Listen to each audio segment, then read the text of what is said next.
Why do you come here when you know I got troubles enough? Why do you call me when you know I can't answer the phone and make me lie? Wrong chord.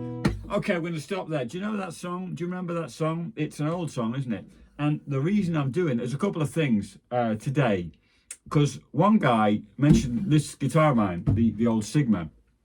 He dated it much better than I did. So I'm going to talk to you about that and about that song and a few other ones. Okay, first of all, the guitar. I'll put it on the original video somewhere up here. This is an old guitar. I thought it was built in the 80s, but a guy replied to my video about it and said he could date it a lot more accurately by looking at the cover on the headstock and the label inside. So I'm going to make a picture of the label inside. Maybe you can see it. There's a paper label inside there with a printed serial number. So and it was imported by Levin to Sweden. So I'm going to let the guy know about that. So maybe you can date it even better, because he got it to the mid to late 70s, somewhere around that period. So I'm really curious how he did that. A Sigma expert. So thanks very much for that dating. We'll see how it goes. I've got this guitar out today because I'm doing old stuff. Because I went, you know, my loft where I found the Gretsch. There's some other stuff there, and I found some stuff the other day, yesterday actually, and I thought I'm going to share this with you guys, because some of you are similar age to me, but some may be younger. And what this video is about how did you learn to play guitar? I'm interested in your version of this, but what I've got to show you is how I learned to play guitar. So this was a long time ago, like I was early teens when I started playing guitar. So there was no internet, there was no YouTube. You learned guitar either from what you learned from a friend, a mate of yours who knew a bit, maybe, or from what you saw on TV, which there was no way to record. We didn't have VHS even those days. So you have to just kind of see it and look what they were doing. Or buy things which nowadays you hardly ever see, called books. Remember those? Well, I'm going to show you. I found some of my old books that I learned some songs off. So I'm going to show you that stuff because I think it's really cool to see it. And amongst them was, of course, Joan Armatrading, one of my greatest heroes of all time. Fantastic singer-songwriter.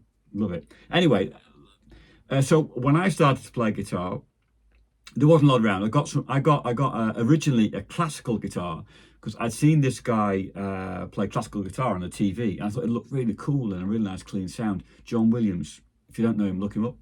And I thought it looks really easy. You know, the right hand was doing something magical down here, and the left hand was like a spider going across the fretboard, the fingerboard rather, and playing really fantastic classical pieces. So I thought, oh, I'd love to do that. It turns out it's not that easy, is it? We all live and learn.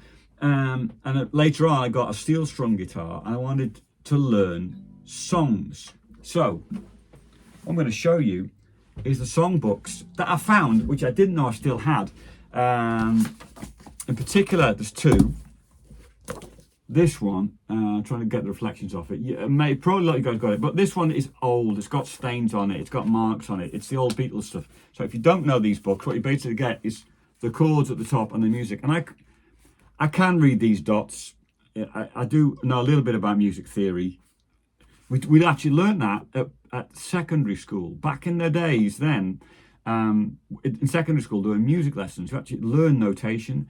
They took us to see various bits of music. We went to Liverpool to see a fantastic orchestra. So I knew which bits were an orchestra back then because we were taught at school. So anyway, I learned the dots a bit from school. I learned a bit of tenor horn at school as well. But I got the guitar and these shapes. I can remember the shapes, you know, these chord shapes and stuff.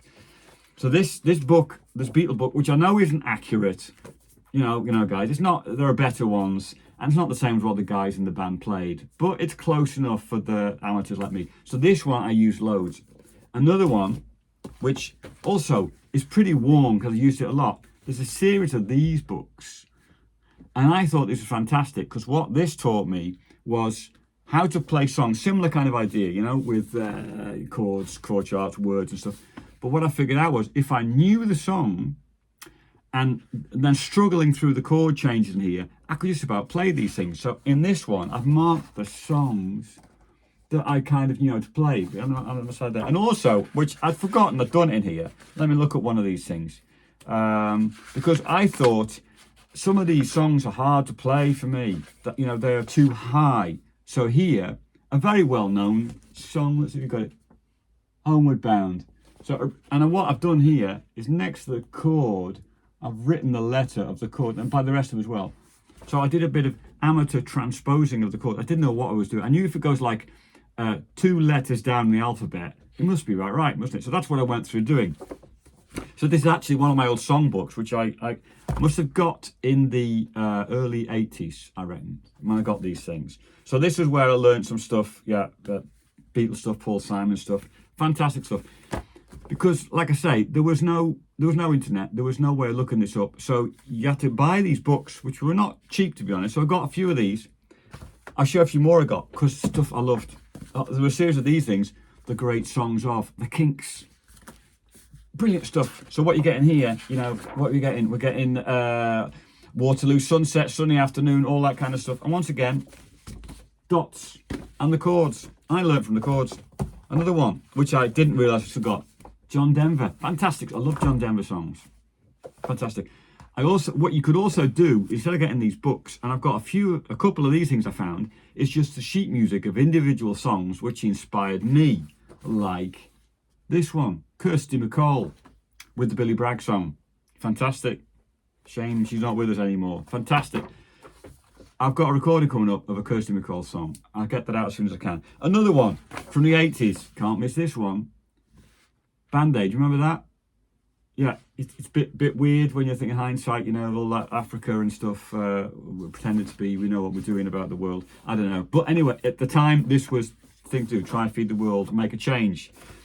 So those are the ones I kind of learned. So I've got something else I found. There's another one somewhere, but this particular one, this book I got, I'll show you. I got this. Let's have a look. Let's see if you can see on here, first of all. Maybe you can see on there. Show up there. I got this on my 18th birthday. So it's a long time ago, folks, you know, pre-history. Really long time ago. From some girls that I knew back then.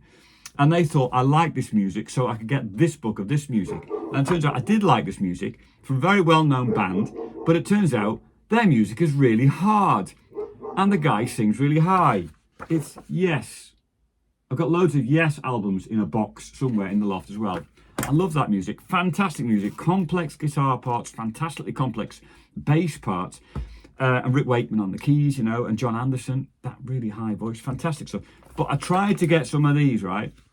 You can't play this stuff. I've got another one somewhere, which I haven't found yet, from Rush songs, which I also thought were fantastic. And back then, I was nowhere near, and still, I get some of the phrasing of it, but you can't get that fantastic, the complex rhythms of those bands. So anyway, this is how I learned to play music back in the day, when we used to use books to learn stuff instead of guitars. Internet. I'm getting confused. So I'm interested, how did you guys learn to play guitar? What were the things that inspired you? So there was this stuff going on in my background. Also what I did was I went to folk clubs. It was usually in a pub, you know, one night every fortnight or every week or something, there'd be live music in a pub. Sometimes it'd be a band, you know, a rock band, but very often what was really popular, because it was a bit quieter, was the folk music. So that's where I went to see some bands playing. And one of the guys, I mentioned his name before, Frank Welcome, inspired me to get a Sigma guitar, because I knew he had one. Because we couldn't afford Martins we still can't afford Martins, but back then we definitely couldn't afford Martins, as this was the kind of the cheap man's Martin back then, and a good guitar. So I'm curious to find out how it's dated. I'll put that comment back on the other video, so the guy can maybe have a look for me. I'm curious. So let me know, how did you learn to play guitar? See you again soon. Bye for now. I'm going to record some of these songs, like this one. The one I started with, you know it? Joan Alma Trading. Fantastic music, fantastic songs. So I'm going to do a few of these, I reckon. Make a few recordings of those. Okay, bye for now. Take care, everyone.